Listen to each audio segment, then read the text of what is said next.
warahmatullahi wabarakatuh. Perkenalkan, nama saya Nuralida Iriani, Prodi PGMI semester 6.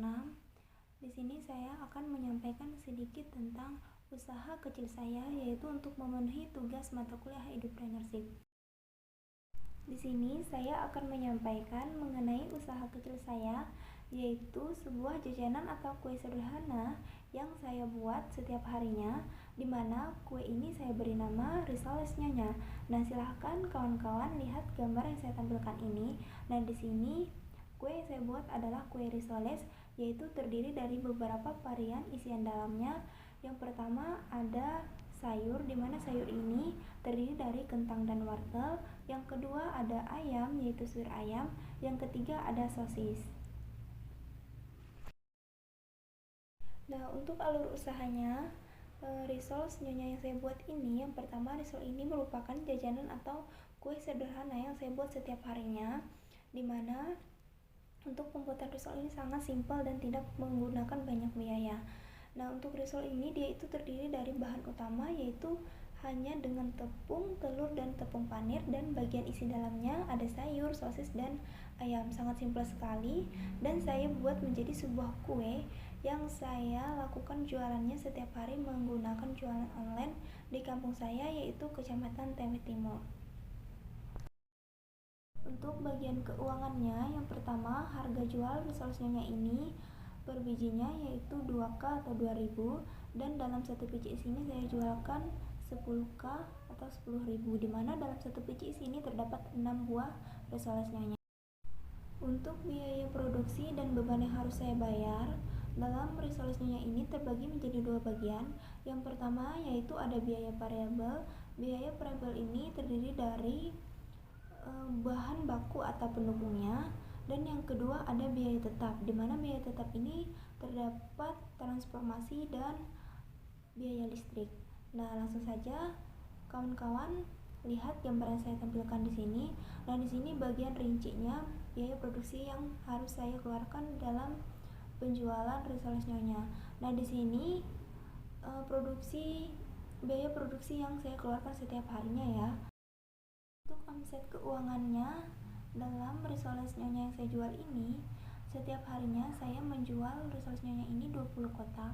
Nah, 20 kotak ini saya kalikan 10.000 per biji esnya, tadi kan 10.000 saya kalikan, maka disitu dapatlah hasilnya 200.000. Nah, 200.000 ini pun jika 20 kotak itu terjual habis ataupun laku ya.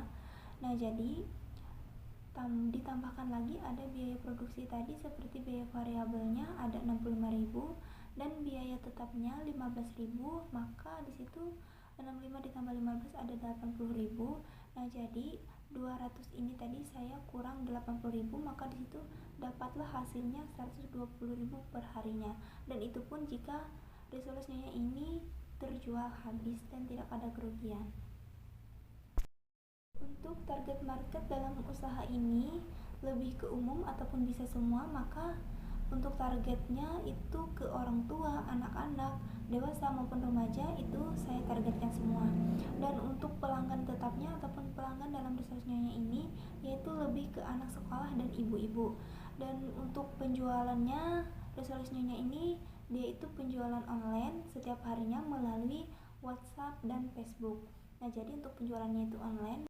Dan untuk penjualannya, apakah saya mengadakan promo ataupun diskon? Di sini saya lebih mengadakan diskon, di mana penjualan risoles ini saya lebihkan satu buah risoles dalam satu biji esnya. Sebenarnya kan ketika kita menjualkan 2.000 per biji, maka dalam satu biji es itu hanya terdapat 5 dengan harga yang 10K, tetapi dalam penjualan ini saya lebih ke mengadakan diskon, maka saya buatkan risolesnya menjadi 6 biji per biji esnya. Dan selanjutnya saya adakan diskon jika pembeli ataupun pelanggan saya lebih membeli risolesnya dengan jumlah yang cukup banyak. Untuk menganalisis pesaing, di sini saya akan membuat risolesnya ini lebih berbeda dari yang lainnya dengan mengadakan banyak varian isian dalamnya. Karena di kampung saya ataupun pesaing saya di sini lebih banyak menjualkan risoles itu dengan isian dalam telur ataupun hanya ayam saja. Nah, di sini saya lebih membedakannya dengan membanyakan varian isian dalamnya. Dan untuk kelebihan resolusinya ini, dia terbilang sangat murah harganya dan terjangkau untuk anak-anak, orang tua maupun dewasa anak sekolahan, dan dia juga memiliki banyak varian isi sehingga pelanggan saya tidak bosan dengan isian dalam yang itu-itu saja, dan mereka dapat memilih isian dalam mana yang mereka inginkan. Dan untuk kekurangannya, dia lebih ke pengantarannya terkendala karena yang mengantarkan hanya saya sendiri, jadi untuk pengantarannya agak lambat. Nah, cukup itu yang dapat saya sampaikan untuk usaha kecil saya. Terima kasih untuk kawan-kawan yang sudah mendengarkan. Wabillahi taufiq wal hidayah. Wassalamualaikum warahmatullahi wabarakatuh.